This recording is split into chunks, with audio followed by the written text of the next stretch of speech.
Hi, this is Gurasi Singh, and you're listening to my Thick Accent podcast.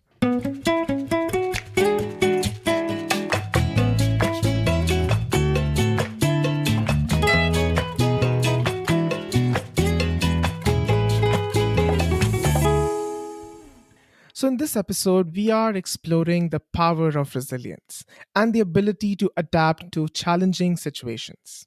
Life can be tough, and many of us face hurdles that can make it difficult to pursue our goals and dreams.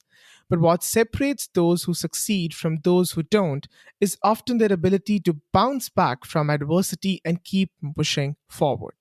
Throughout history, there has been countless stories of individuals who have faced incredible hardships yet persevered and achieved great things. And today we are going to hear one such story. She immigrated to Canada from India in 1992 with high hopes and dreams for a better life. She faced numerous obstacles along the way, including loneliness, financial struggles, and a lack of recognition for her hard earned degree, just like many of us. But through it all, she never gave up on her dreams and went back to school, equipped herself with necessary skills, and started her own business from her basement. And is now also president of NIWE, Academy for Cosmetology and Massage, and co founder of Eduley, an e learning and college management platform. Let's learn more from her how she found the strength to overcome these challenges and turn her passion into a successful business, or I should say, businesses. Please welcome Sangeeta Sharma. Thank you, Gurasis. What a wonderful. I feel like you have done your homework on that. Of course. And welcome to the podcast. Very, Thank very you. glad to have you. I was really looking forward to this conversation because I remember speaking with you briefly about how you moved in 1992, and we were kind of joking about that. And I'm yeah, Asian. so yeah, that's why I was very excited for this. And so let's just start from the time that you spent in Delhi. Tell us a little Mhm. bit about your formative years, and I also asked my guests to tell us what was your dream career growing up. Growing up in India at that time, like I said, in 92, I came here when I was 24. Hmm. But before that, I was very go-getter. Like, you tell me no, and I will do it. Like, my parents were just go like, don't say anything to her, she's going to do whatever she's going to do. So my growing up was it was like, okay, like every Indian. Now Indian kids are growing differently with Yeah. luxury. At that time we did not have any luxuries, right? Mm.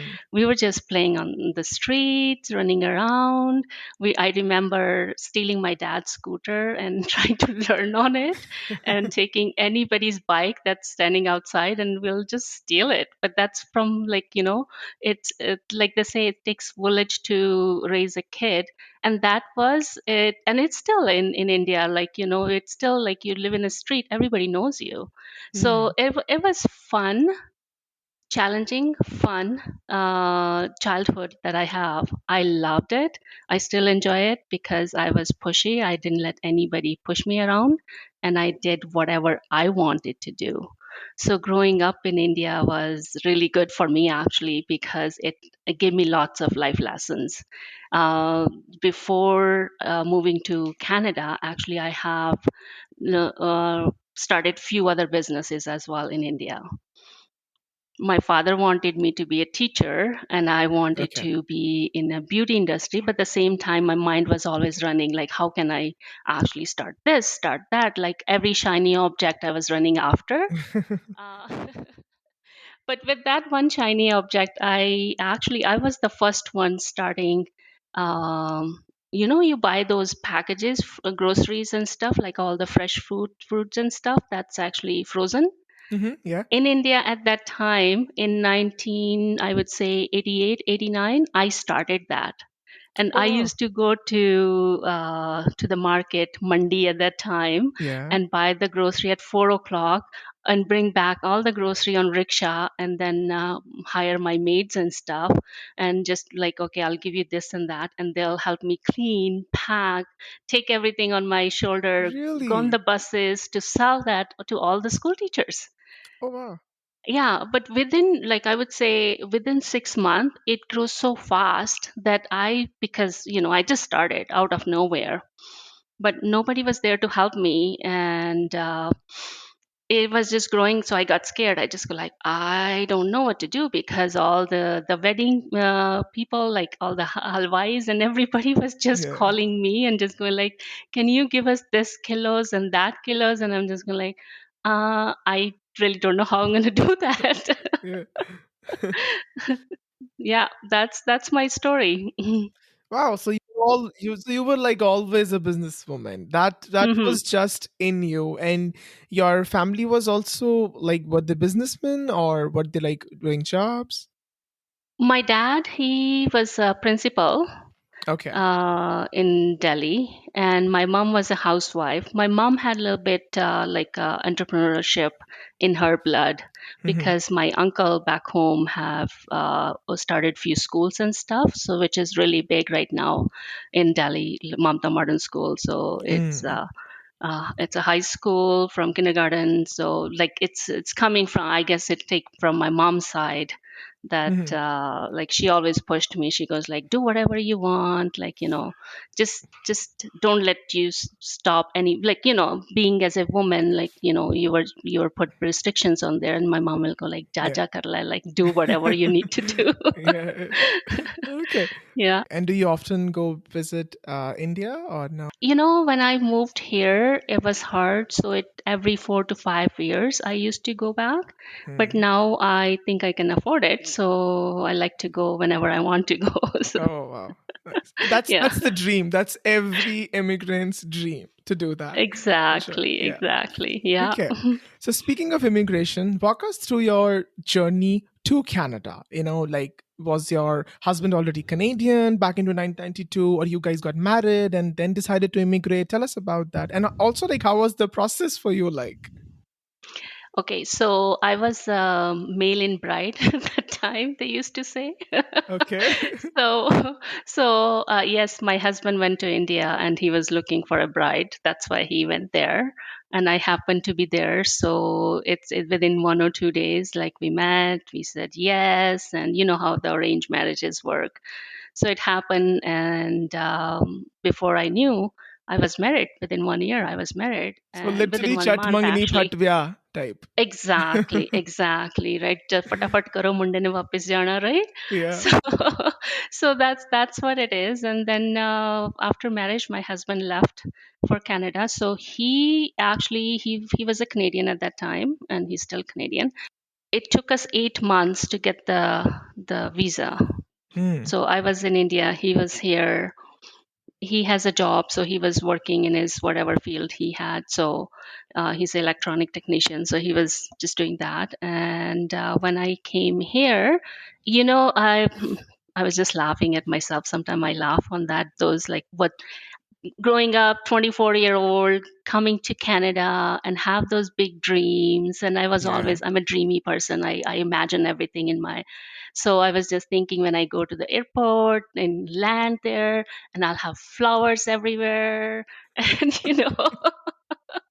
those those Indian movies, right? That was Yeah. coming in my mind. So I was just thinking, oh, somebody's gonna sing a song for me.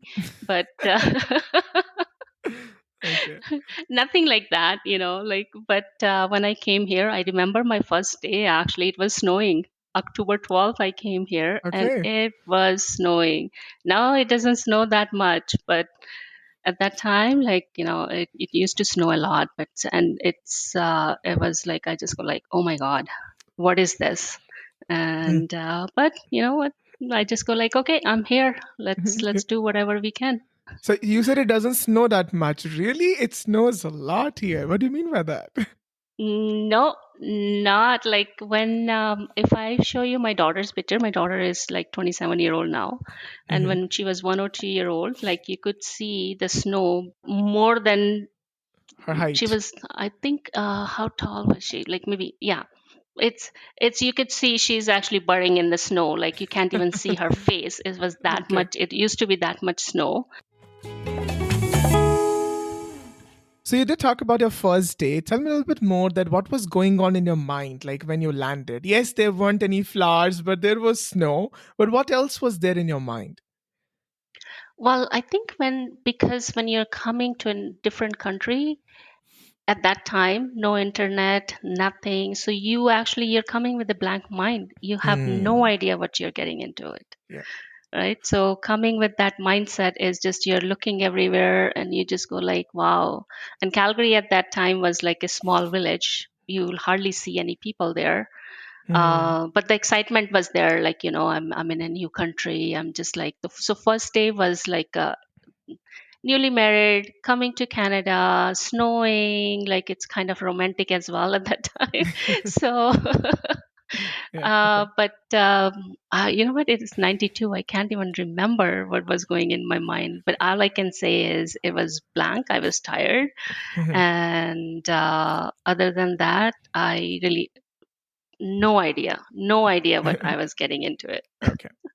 So, as you know that, there is this inside joke within India, especially like the Punjabi community, like ਇੱਕ ਵੀ ਇਹੋ ਜੀ colony ਚ ਘਰ ਨਹੀਂ ਹੋਣਾ ਜਿੱਥੇ ਮਤਲਬ ਜਿਹਦਾ ਮਤਲਬ ਬੱਚੇ ਬਾਹਰ ਨਾ ਗਏ ਹੋਣ, just to translate that for my listeners, we say there's not even one house on your street whose children are not living in Canada right now.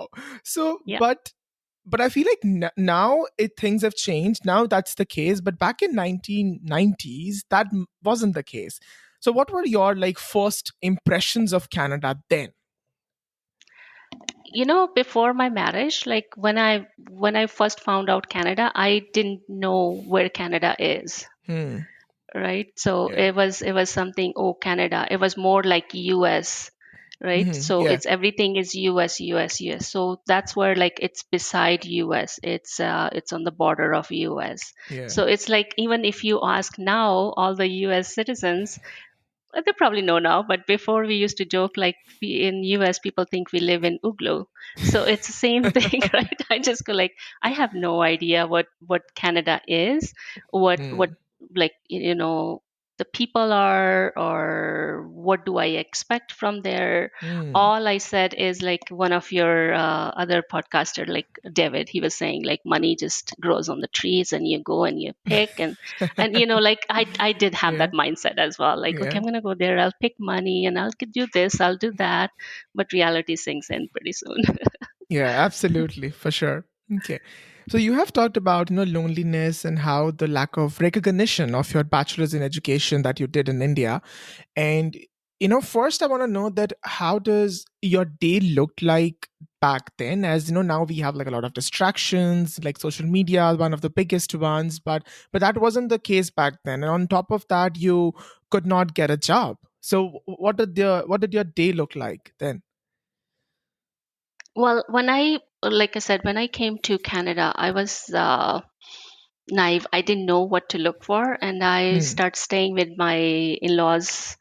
And you get up in the morning, typical Indian Like a typical, families, okay. like you do make, yeah, you make the food for them, you like you do the cleaning, you do the dishes, you cook the food, wait for your husband.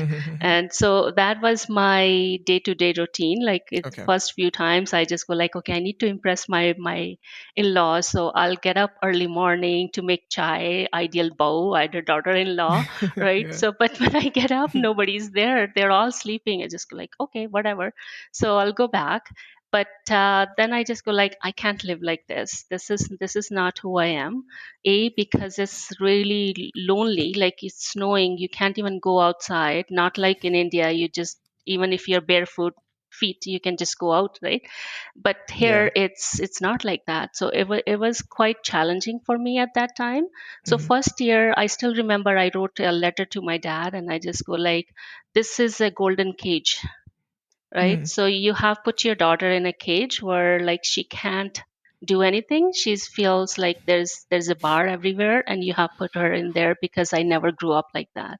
I was just a free Yeah. bird, and now it's like every restrictions you can think of as a daughter-in-law, as a woman, as a new immigrant. So everything was there for me, and I didn't know. I like for for so long I actually forgot how to smile.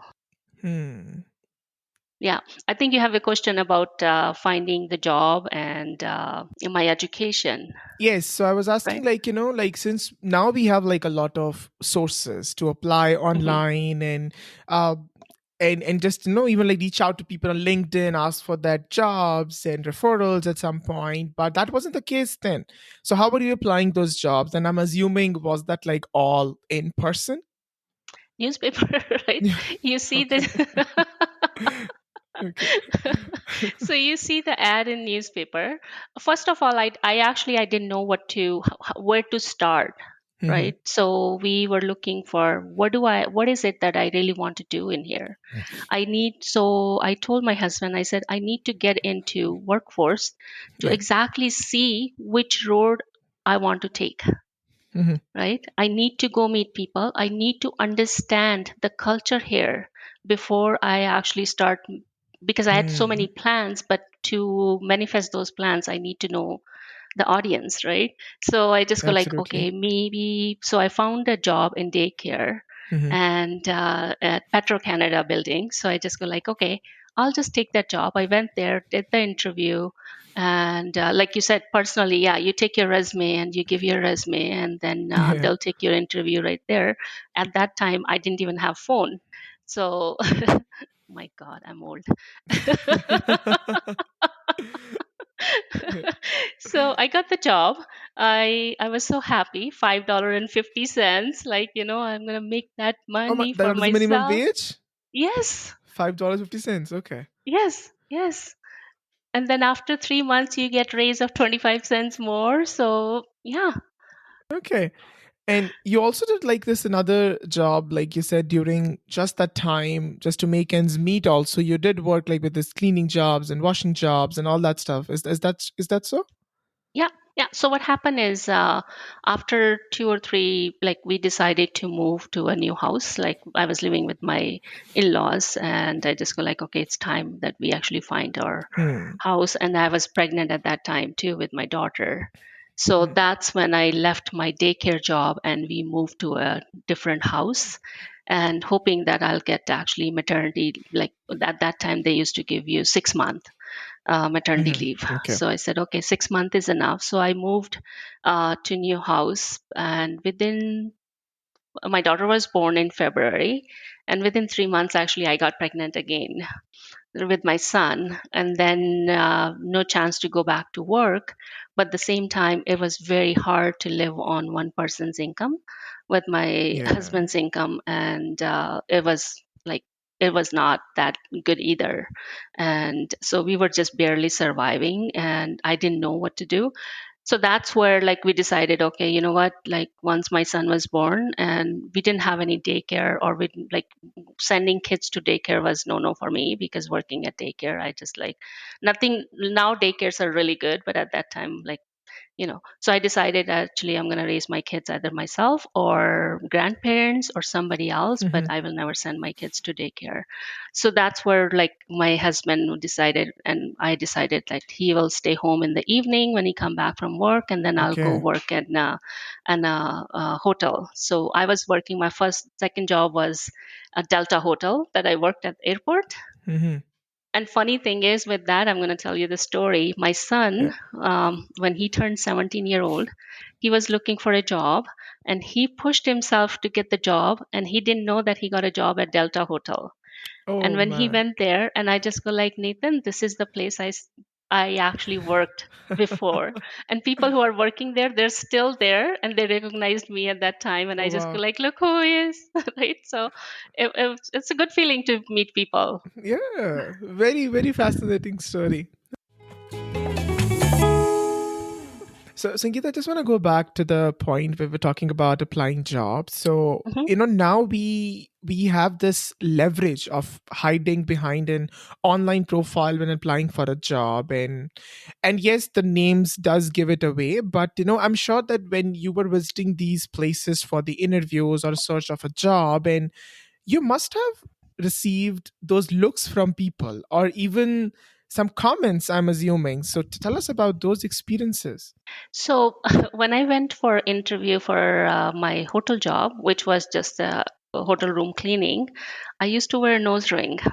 Okay. And the first thing they ask is, "What is this?" And I just go like, "That's nose ring," and that's very normal for people like us in India, because that's Yeah. something we actually, it's our culture, Yeah. right? And she goes like, "In order for you to work, you have to take your nose ring off."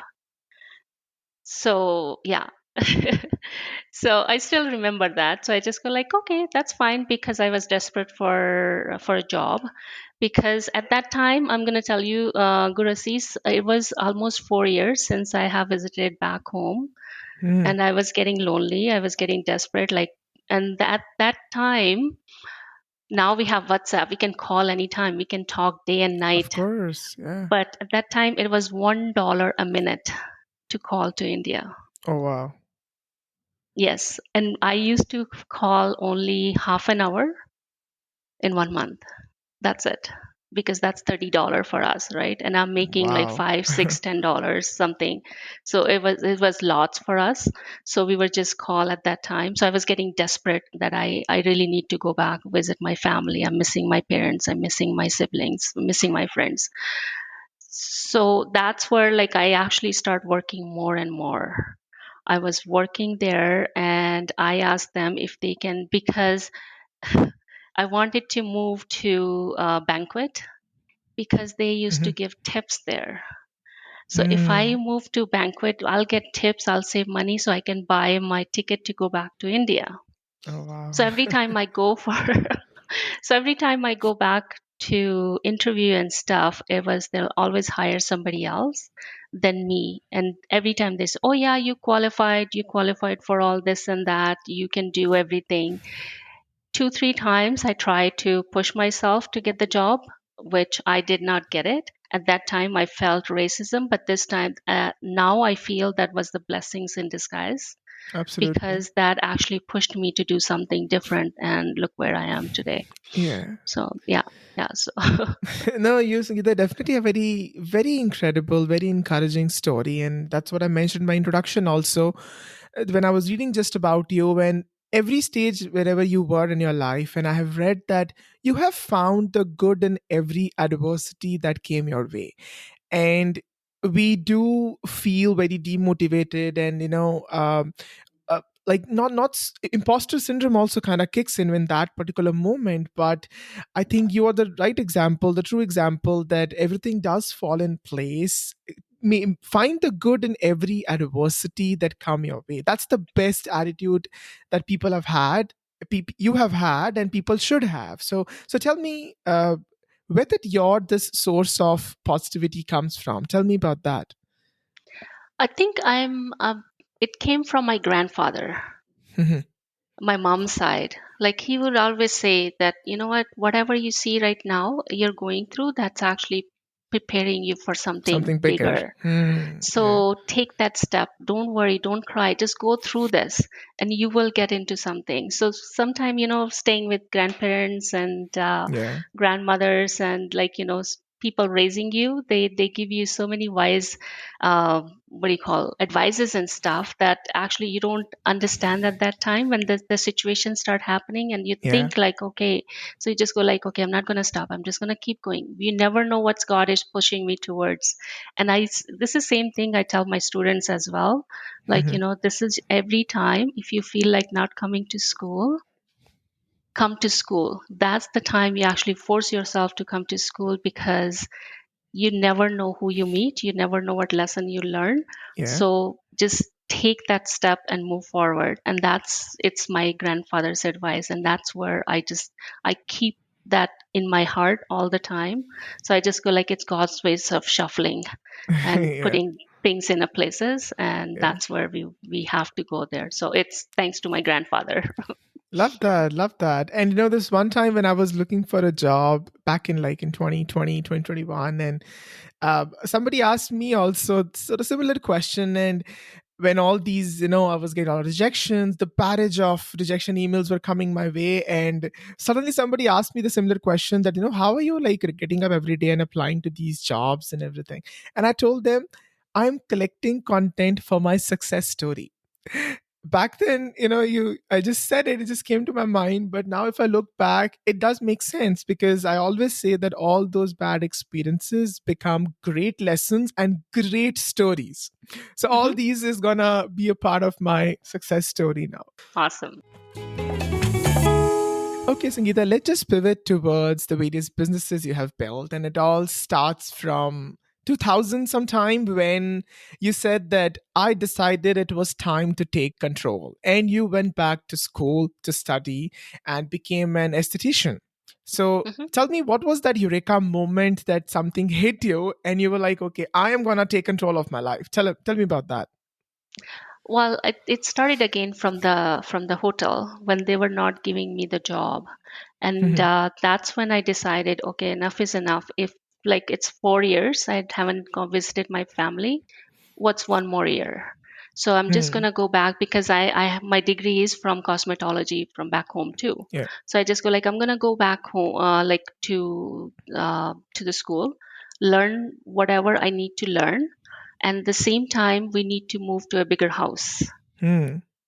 And it's amazing because, like I said, it's God's way of showing you the path. And Hmm. that's where like I start going back to school, and same time start looking for a bigger house. But I we knew we will not get approved. But thank God at that time there was a mortgage assume, so you can assume somebody else mortgage. You don't have to go through your financials and everything. Okay. So again, blessings, right? Somebody is always Yeah. watching over. So we got really big house, and but the basement was not built.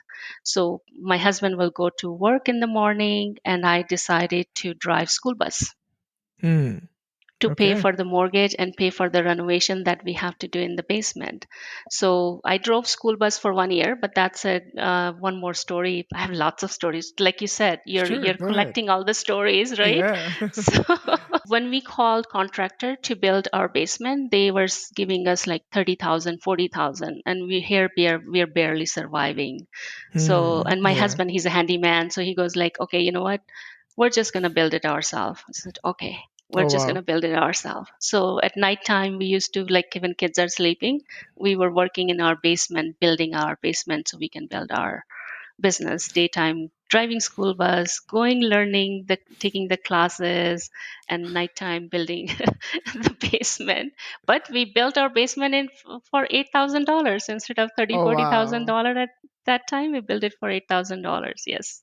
That's incredible. Kudos to you guys. Love that. Thank you. Love that struggle and that hustle that you guys have done. Absolutely loved it.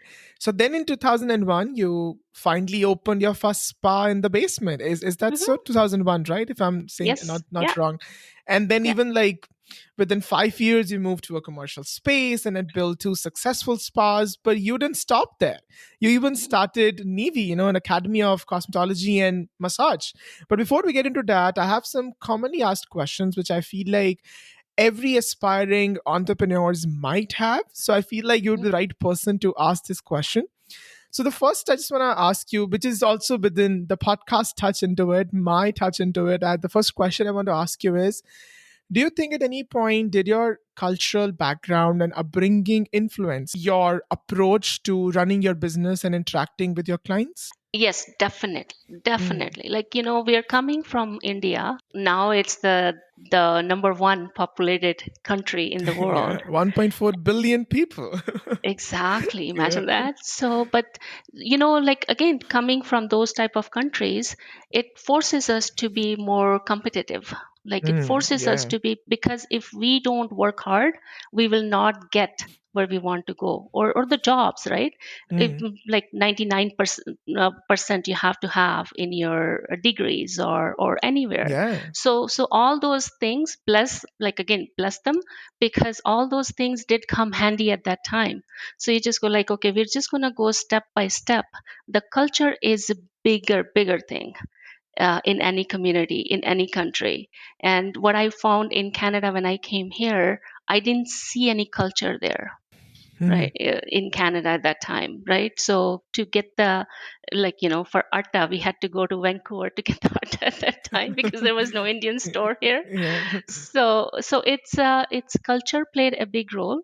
I just wanted to create the culture that was missing part in Calgary. Mm. And I felt like, okay, if I can start doing, the reason I'm going to give you is when I wanted to get my waxing done, because I never shaved. Mm. So when I wanted to go get my waxing done, and I just went to hairdressing place, and they Yeah. just go like, waxing, what's that? Facial, what's that? And I'm just going like, what? you, Oh, you guys don't know what facial is? And they just go like, no, we never had facial. Like, what is it? Right. So okay. it was eye opening for me. So that's where I just go like, hey, I'm coming from a culture where facial, like, you just mix atta, you mix whatever you have, flour or tomato or milk or basin, like, you make your own thing. So I just go Mhm. like, okay, this is what I'm going to bring. I'm going to bring natural thing in there. So I Mm. brought all that culture in there, and I starting actually educating my clients. Whoever comes, they didn't know what threading is about, Okay. and they look at the thread and they just go like, what is it? And I just go like, let me fix your eyebrows, right? You'll see how it's going to shape up your face structure and all this. Then they'll just go like, you're weird. I just go like, I love it. Okay. Okay. Very, very Yeah, yeah. intriguing. Like they were not aware of these terminologies. Okay. No, no. So yeah, no, it has played a big role. I find me being Indian, me Mhm. being entrepreneur, and me being woman, and Yeah. me being who I am, it gives me more power Mhm. to achieve what I wanted to achieve, and I'm Mhm. grateful. Mhm. Okay. So what would you say was your biggest challenge in starting your own business, and how did you overcome it? Starting my own business again, like, because we started my first business from our basement, Yeah.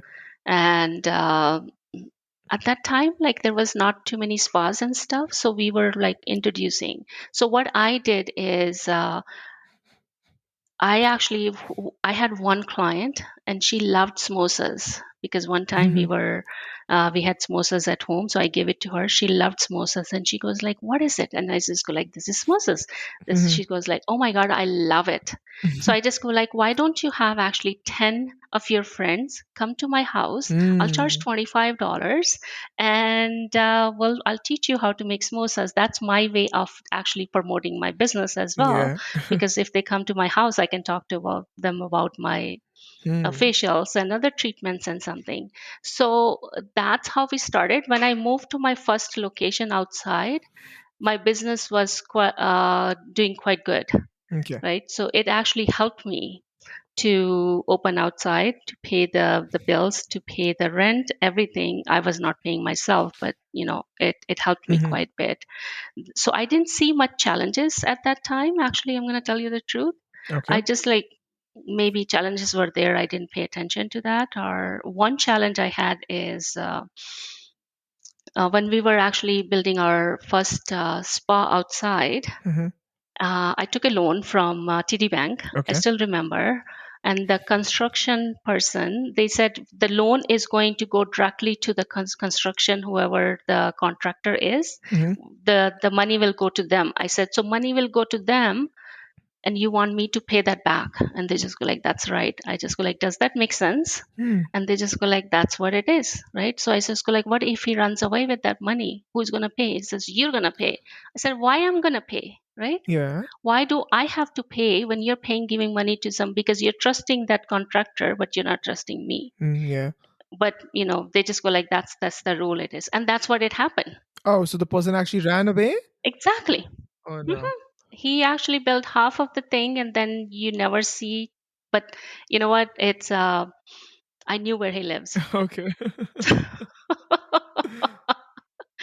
So I just go like, okay. But at 12 o'clock, I called my cousin. I told my husband, I just go like, okay, at 12 o'clock, we are going to his house. Mhm. And everybody just go like, are you crazy? I just go like, no. Hmm. I said, he has my money, and I'm not going to let him free like this. Absolutely. And and at 12 o'clock, he just go like, what if he calls the police? I said, I don't care. Mhm. I don't care because he can't take my hard money, Yeah. right? So hard earned money. So we went to his house, and at that time there was some wedding or something, or some guests were at his house. So we knocked, and he saw me, and he literally started shaking, and he goes like, "Oh my As he God!" And I should. just go like, "No, Yeah. yeah." So we pushed the door, we sat out inside, and I just go like, "Give me my money right now." Mm. And he goes like, what money? I just go like, well, I have, TD Bank gave you the money. So I have the trail on Mm-hmm. it. You didn't finish my work. My work is just lagging. So let's go and give me the money. And he goes like, but my check is at my shop. I just go like, let's go to your shop. And he goes like, it's very late. And he says, can you please be quiet a little bit lower? I just go like, why? I said, I'm going to scream now because I know you have guests in your house. Mm. They should know who you Yeah. are. Right. So we ended up going to his workplace at 12:30, and he wrote me a check. And I said, look, if this check bounced back, I'm coming back again Mm. with 10 more people. So Mm. this better happen. And he goes like, I promise you, I'm going to give you this check and finish your work. Oh, wow.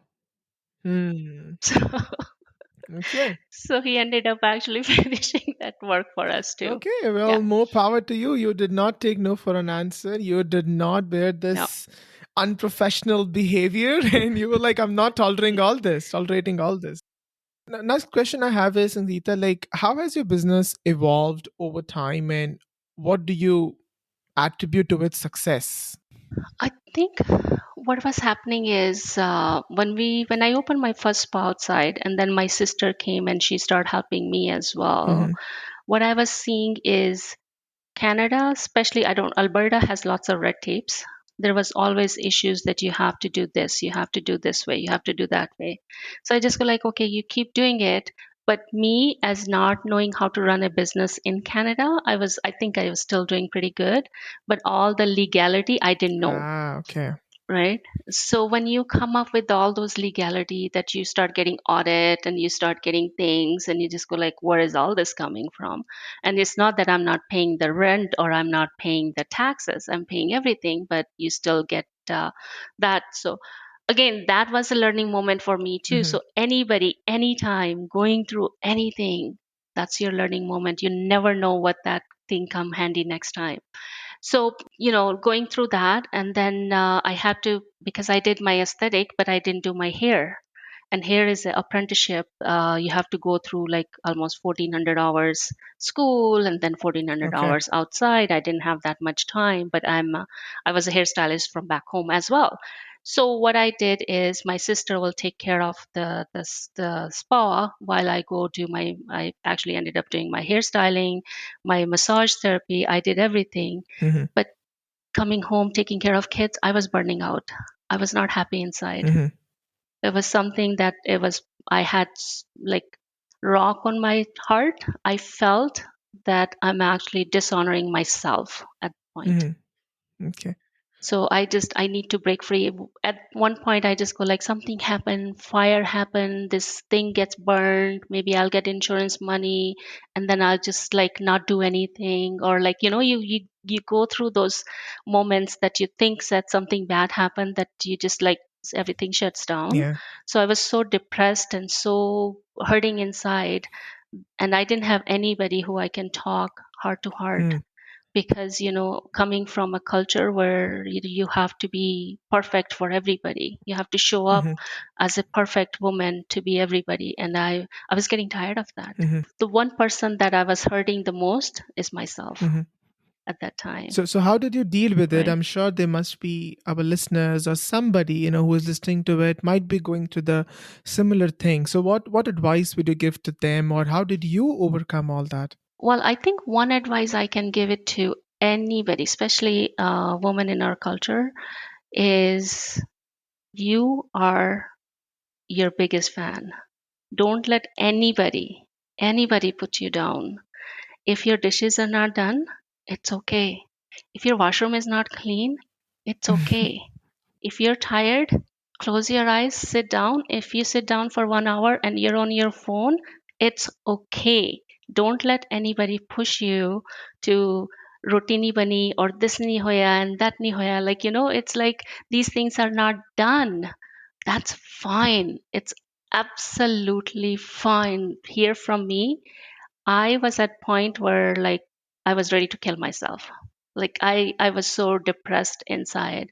There, yes, I was getting all the success and stuff, but inside, the one person that you who you are is putting yourself down because you were the free bird. You had that energy. You wanted to be the top of the world. That's who I was when I came to Yeah. Canada. And here I find myself burden after burden after burden of all the things that it was just like I was at the breaking point, that I don't think I can do this anymore. Hmm. So when you come at the breaking point, like at that's one door is closing, then other door opens.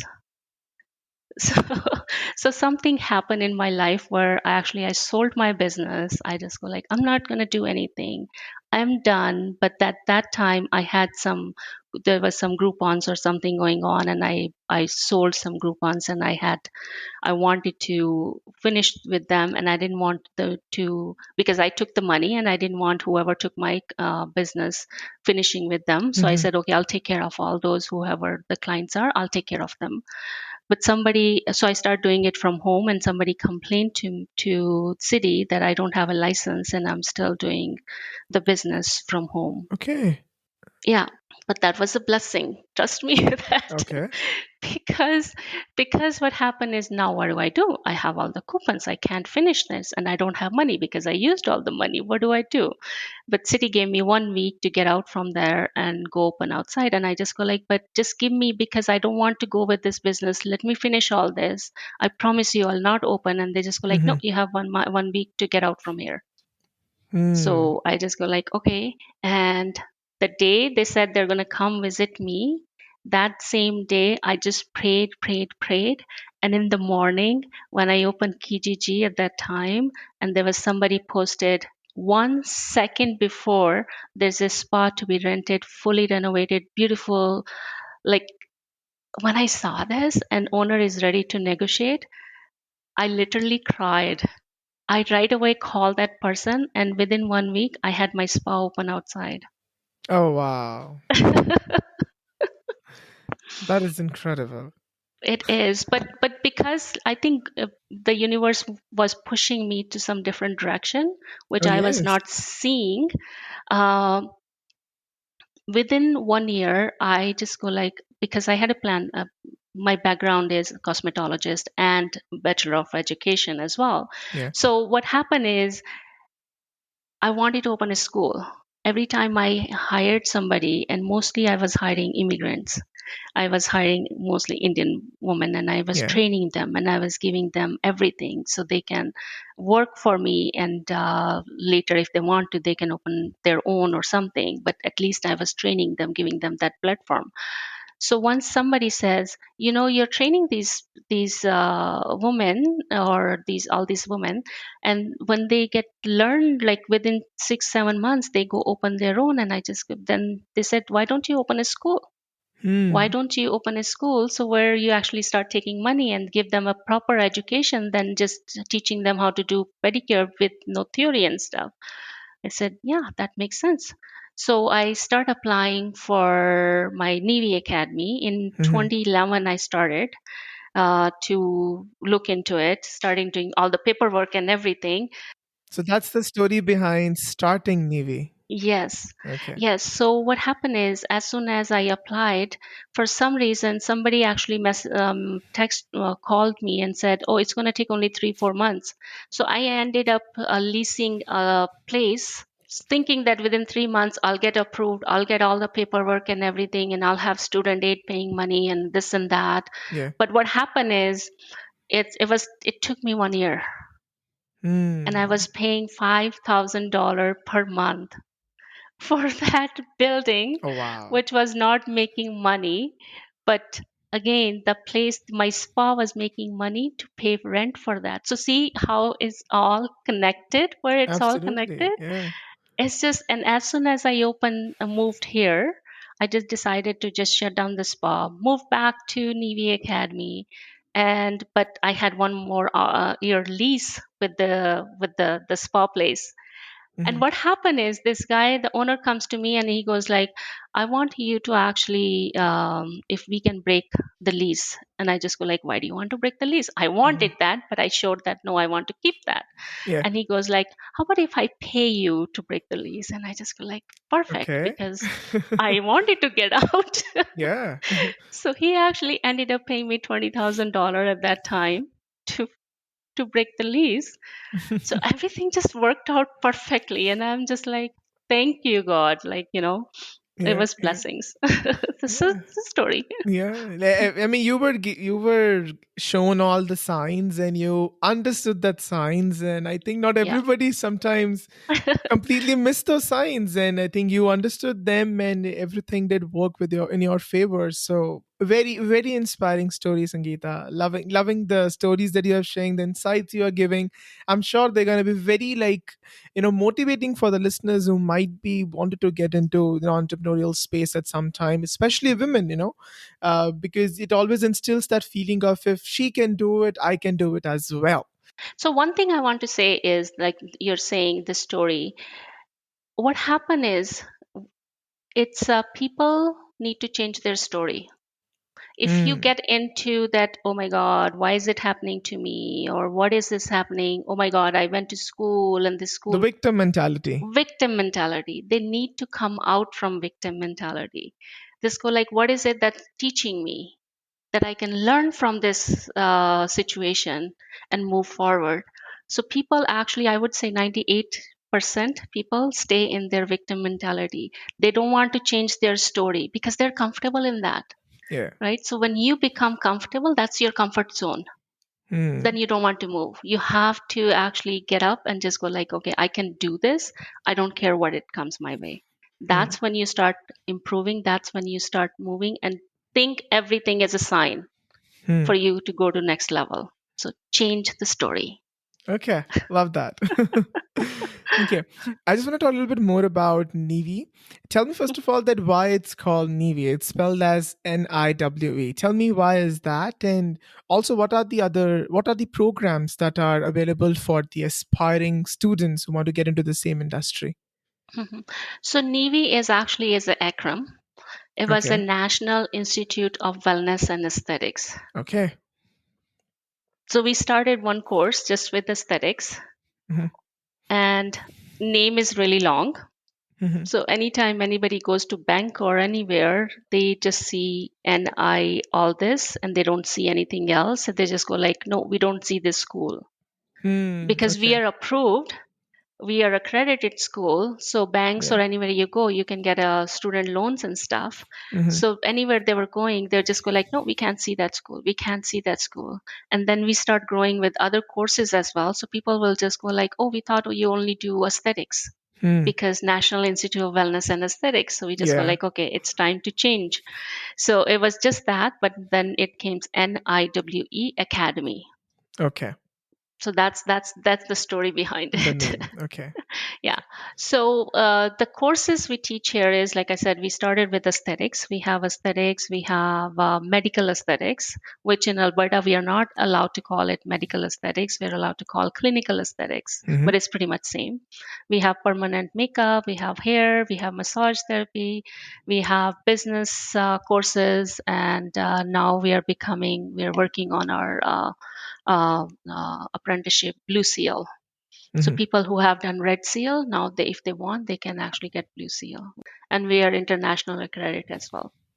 To all my listeners, I'll put the links to contact Sangeeta or to the NIWE Academy. I'll put the links in the show notes for you.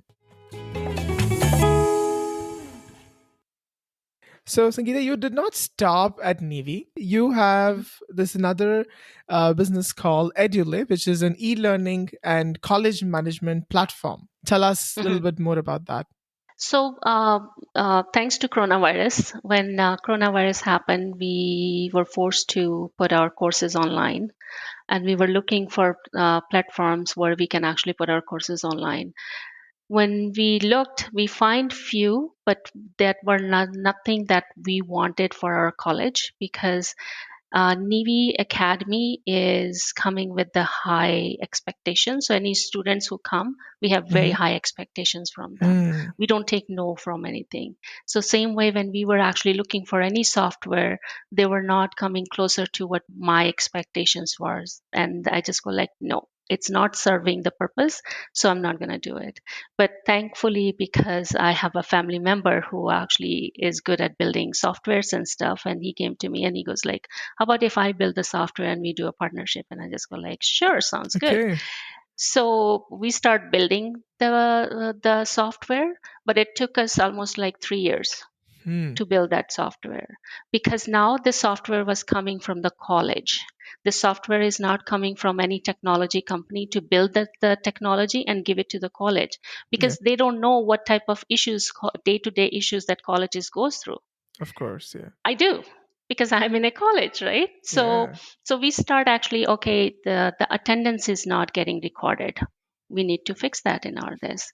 Our admission advisor is getting calls from leads and stuff. It's not getting recorded. All those things like student aid or behind the scene, that the full college, how to the college needs to be running properly. Uh, that's what we build. So this software is coming 100% from the college. So if anybody who is looking to open a college, go with this software, because it has everything. Mm, It will help you walk step by step. And at the same time, who already have the colleges and looking for something different, I think Eduley is something that it will give them, that they can talk about it, they can brag about it. I mm, know there is another few softwares that we looked into it, we did comparison, we went through, like, we kind of sent all our people in there and see how it's working, what's their pros and cons, and we start building on there. But mostly our thanks to our student and our instructors, who whatever issues they were coming, they were giving it to us. Okay, I'm having this issue with this thing, let's fix it, let's create the system for it. So we start creating the systems for everything. mm, Now we have full functional running Agile software, which is new. We're still looking for people to give us a chance, or colleges to give us a chance, right? Because it's new, but it's running. It's still like all our students are using it, our instructors are happy, everything is just done perfectly, because it's mm-hmm. very easy. It's click of button, you can download your curriculum. It's click of button, you can Okay. actually download your videos and stuff, and you can see behind what's happening. Every student, whatever they're doing, you can actually watch what students are doing and their progress and everything. Yeah. Well, sounds amazing. And once again, if any of our listeners would like to collaborate with Eduley or with Sangeeta, I'll put the links in the show notes. I do have one more business. Sorry. Oh, really? Please go ahead. Yes. Talk about that. So this is more, it's VR glasses and augmented reality. Mm-hmm. So when because NIWE Academy is a skill trade school, so what was happening is now people can learn online. So what is it that they need to actually do, that they don't need to come to school but still get the full education hands on? So we Okay. have created a mannequin. It's patent pending. It's already published. We created a mannequins and we created VR glasses. So mannequin talks to VR glasses. So anytime anybody's even doing massages or thing, or permanent makeup or something, an instructor actually gets real time feedback. How is that student is doing? Is their strokes are right, or their pressure is right, or what's happening? So that's something we have created, and it's patent pending, but Hmm. work in progress. That sounds exciting. Looking forward to it, what you build out of it. Great. Good Thank luck for you. that. Thank you. Thank you. Okay, Sangeeta, so now we are in the final segment of the podcast. I call it Beneath the Accent because we are knowing each other beneath the accent. I'm going to ask you a couple of questions. You can answer them in one word or a sentence or however you feel like. The idea is just to know more about you. So, ready? Yes. So, what advice would you give to Sangeeta, who is in the initial months of landing in Canada? Do your homework. Okay. Yes, do your homework. Anything you want to do, make sure you do your homework before you step into anything. Okay. What situations make you awkward and why? I don't know. Okay. It Okay. used to make me awkward because, as a male female thing, male like female go through so many things.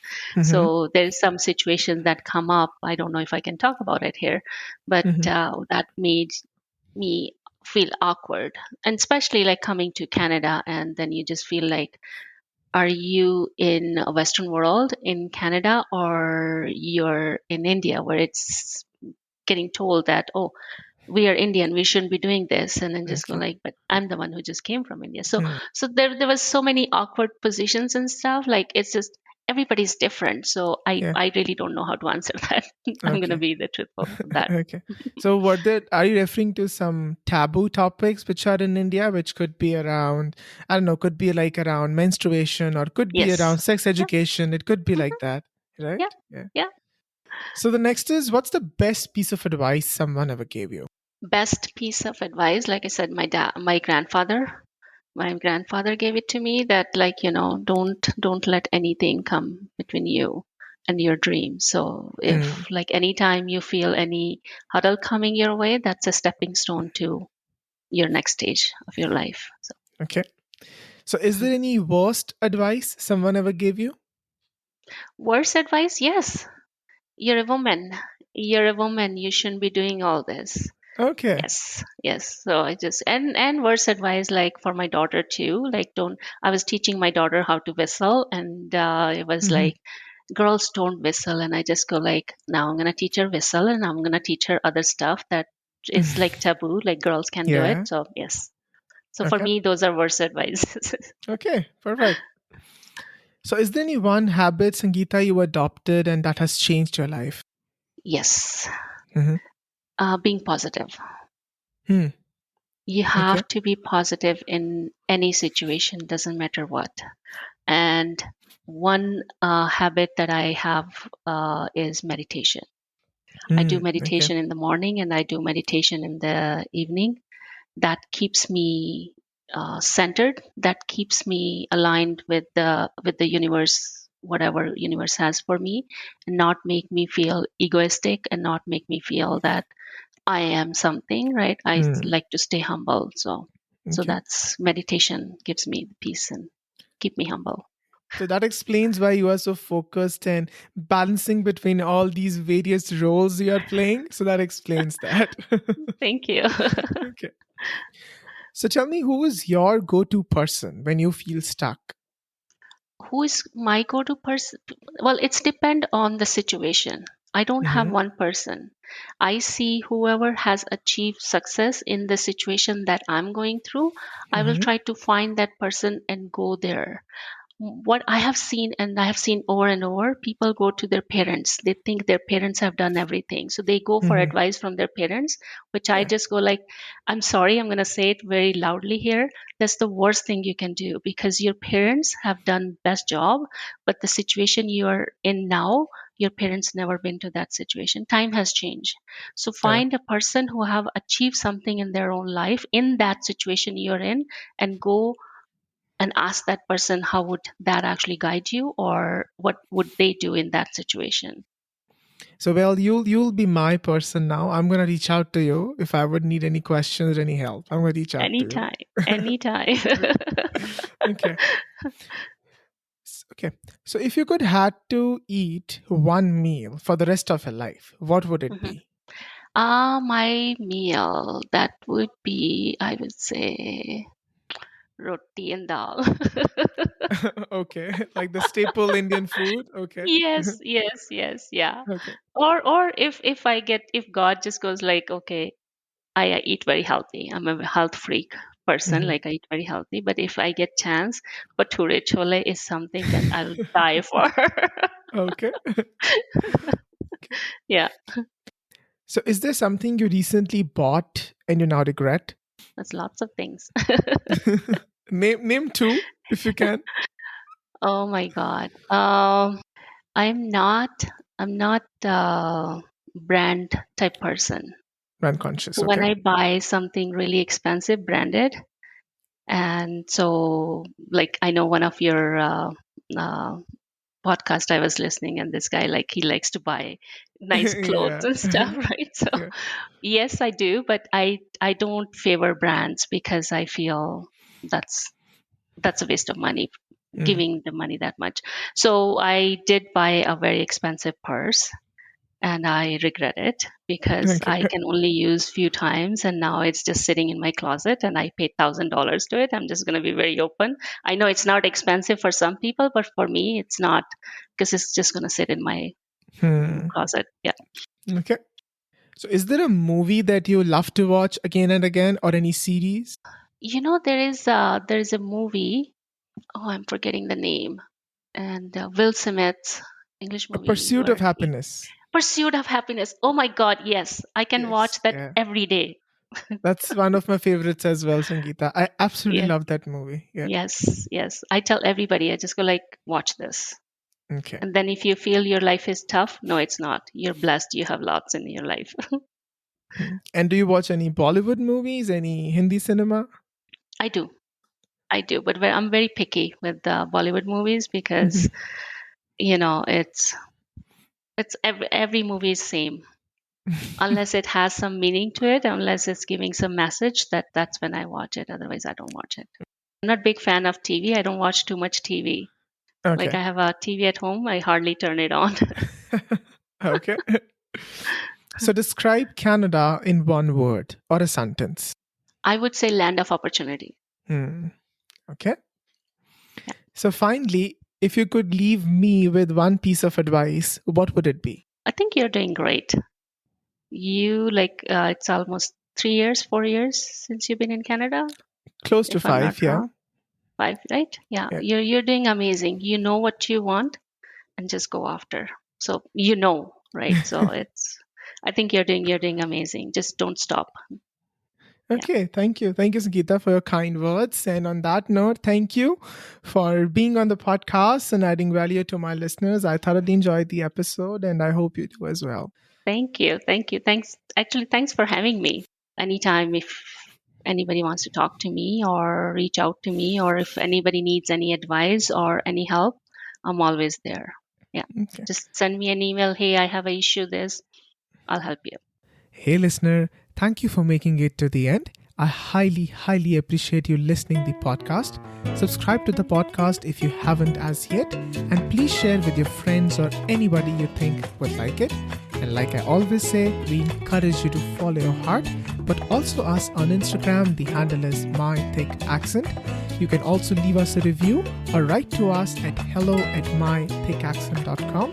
So stay tuned and let's continue knowing each other beneath the accent.